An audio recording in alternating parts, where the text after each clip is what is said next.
IFMS 3.0 में आपको enter होने के लिए आप इन दोनों में से किसी भी URL को यूज़ कर सकते हैं। IFMS में लॉगिन करने के लिए आपको IFMS 3.0 पर क्लिक करना है। अपना यूज़र आईडी पासवर्ड यहाँ से आपको लॉगिन करने हैं डिटेल्स।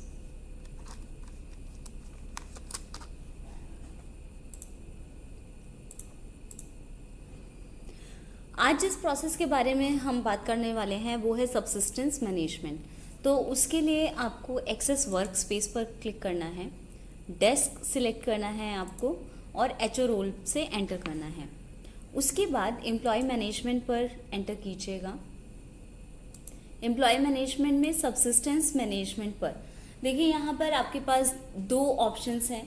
सबसिस्टेंस अलाउंस इनिशिएशन, जहाँ पर आप रिक्वेस्ट को इनिशिएट कर सकते हैं, और दूसरा है सबसिस्टेंस अलाउंस मॉडिफिकेशन और रिवोक। यहाँ से आप जो ऑलरेडी रिक्वेस्ट इनिशिएट हो रखे हैं किसी के सबसिस्टेंस के, सस्पेंशन के, तो आप उनको मॉडिफाई कर सकते हैं या रिवोक भी कर सकते हैं। तो फर्स्ट प्रोसेस हम देखेंगे वो है सबसिस्टेंस अलाउंस इनिशिएशन का। आप उस पर क्लिक कीजिएगा। एम्प्लॉय को आप यहाँ से सर्च कर सकते हैं, उनका नेम, एम्प्लॉय ID या ग्रुप से। जिस एम्प्लॉय के लिए आपको एक्शन लेना है, आप उसके सामने वाला इनिशिएट वाले बटन पे प्रेस करेंगे तो आपको इस तरह से पूरा पेज ओपन हो जाएगा। यहाँ पर एम्प्लॉय के बेसिक डिटेल्स आप यहाँ से देख पाएंगे। उसके बाद आपको सबसिस्टेंस अलाउंस डिटेल्स पर क्लिक करना है।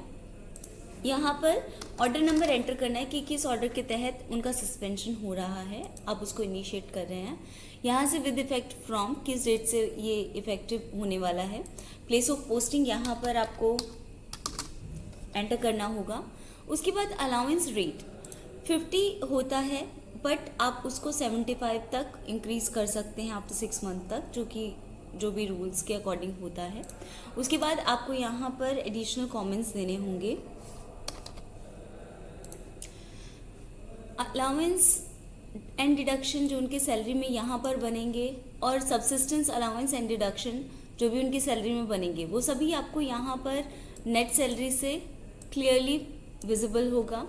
यहाँ पर ये चेक बॉक्स है, इसकी वजह से आप जितने भी चेंजेस हैं जो हो सकते हैं वो कर पाएंगे। जिन चीज़ों में स्टैंडर्ड डिडक्शंस के अलावा आप बाकी चीज़ों में वो कर पाएंगे।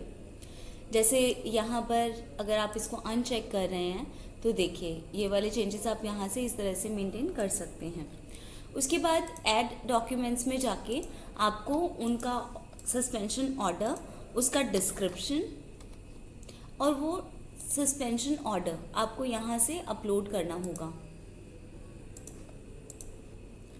उसके बाद सस्पेंशन ऑर्डर जो आपने अपलोड किया है उसकी डिटेल्स यहाँ से आ पाएंगी। आप उसको व्यू कर पाएंगे, प्रिंट और डाउनलोड भी कर सकते हैं। और अगर कोई गलत फाइल अपलोड हो गई है या गलत डिटेल्स जा रही हैं तो आप इस लाइन को डिलीट भी कर सकते हैं यहाँ से। उसके बाद आप सबमिट बटन पर क्लिक कीजिएगा। तो इस तरह से सिस्टम आपसे कंफर्मेशन मांगता है, जिसे आपको यस करना होगा। देखिए, यहाँ पर एक सक्सेसफुली PDF आपके सामने जनरेट हो गई है। यहाँ पर उनके सारे डिटेल्स आएंगे एम्प्लॉय के, और यहाँ पर सबसिस्टेंस अलाउंस और डिडक्शन के डिटेल्स आएंगे। उनकी ग्रॉस और नेट सैलरी यहाँ पर आ जाएगी। अब यहाँ पर आपको स्क्रीन पर 4 ऑप्शंस नज़र आ रहे होंगे। पहला है प्रिंट, जिससे आप इस PDF को प्रिंट कर सकते हैं, डाउनलोड कर सकते हैं। E-साइन अगर आप करेंगे तो जो रजिस्टर्ड मोबाइल नंबर है आधार से आपका, वो उस वाले रजिस्टर्ड मोबाइल पर आपके पास एक OTP जाएगा, जिसे आपको एंटर करना होगा यहाँ पर, और उसके बाद प्रोसीड कर दीजिएगा और एक सक्सेसफुल का मैसेज आपके सामने यहाँ पर डिस्प्ले हो जाएगा। D-साइन आप कर सकते हैं डोंगल की हेल्प से, जो आपके पास अवेलेबल होगा उसकी मदद से आप D-साइन कर सकते हैं, और ये रिक्वेस्ट आपकी फाइनल अप्रूव्ड हो जाएगी। सबसिस्टेंस अलाउंस में दूसरा ऑप्शन है मॉडिफिकेशन का। यहाँ पर क्या होता है कि अगर आप किसी एम्प्लॉय के सबसिस्टेंस अलाउंस इनिशिएट कर चुके हैं और आपको उनको मॉडिफाई करना है, तो आप यहाँ पर क्लिक करेंगे और मॉडिफाई बटन पर क्लिक करेंगे। यहाँ से आपको सब्सिस्टेंस अलाउंस की डिटेल्स सब एंटर करनी है, उनका ऑर्डर नंबर, किस डेट से वो इफेक्ट करेगा, यहाँ पर रीज़न फॉर चेंज, ऑफिस का नाम, उसके बाद additional comments, same salary allowance और डिडक्शंस आपको यहाँ से दिखेंगे और सब्सिस्टेंस अलाउंस और डिडक्शंस आपको यहाँ से पता चलेंगे। यहाँ से आप इनको इस तरह से एडिट भी कर पाएंगे। और उसके बाद आपको यहाँ पर डॉक्यूमेंट्स टाइप में सस्पेंशन ऑर्डर, उसका डिस्क्रिप्शन, और आपको यहाँ पर सस्पेंशन ऑर्डर का कॉपी अपलोड करना पड़ेगा। सेम ये दोनों ऑप्शंस आपके पास यहाँ पर भी अवेलेबल रहेंगे। आप पीडीएफ को व्यू कर सकते हैं या डिलीट भी कर सकते हैं। सबमिट करेंगे आप, रिक्वेस्ट आपको कंफर्म करना होगा, येस करना होगा, और इस तरह से आपसे वापस से ई साइन और डी साइन के थ्रू आप इस रिक्वेस्ट को भी अप्रूव कर सकते हैं। ई साइन जब आप करेंगे, ई साइन बटन पर जब आप क्लिक करेंगे तो जो आपका आधार से रजिस्टर्ड मोबाइल होगा उस पर ओटीपी जाएगा। वो ओटीपी आपको यहाँ पर एंटर करना होगा 6 डिजिट का, और ये प्रोसीड बटन आपका एडिटेबल मोड में आ जाएगा।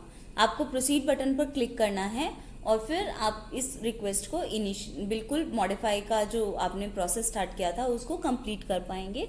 आपको एक सक्सेसफुल मैसेज भी इसके लिए डिस्प्ले हो जाएगा। नेक्स्ट हमारे पास है कि अगर किसी का सस्पेंशन रिवोक करना है तो आपको रिवोकेशन पर जाना है। यहाँ पर देखिए रिवोक सब्सिस्टेंस अलाउंस डिटेल्स में आपको उनके रिवोक ऑर्डर का नंबर डालना है, उनका सैंक्शन डेट एंटर करना है, पर्पस ऑफ सैंक्शन आपको यहाँ पर लिखना है, और किस डेट से ये इफेक्टिव होगा आपको ये भी मेंशन करना पड़ेगा। Decision as per revocation order में आपको सिलेक्ट करना है ये फील्ड्स। उसके बाद उनका सस्पेंशन रिवोकेशन ऑर्डर यहाँ पर आपको अपलोड करना होगा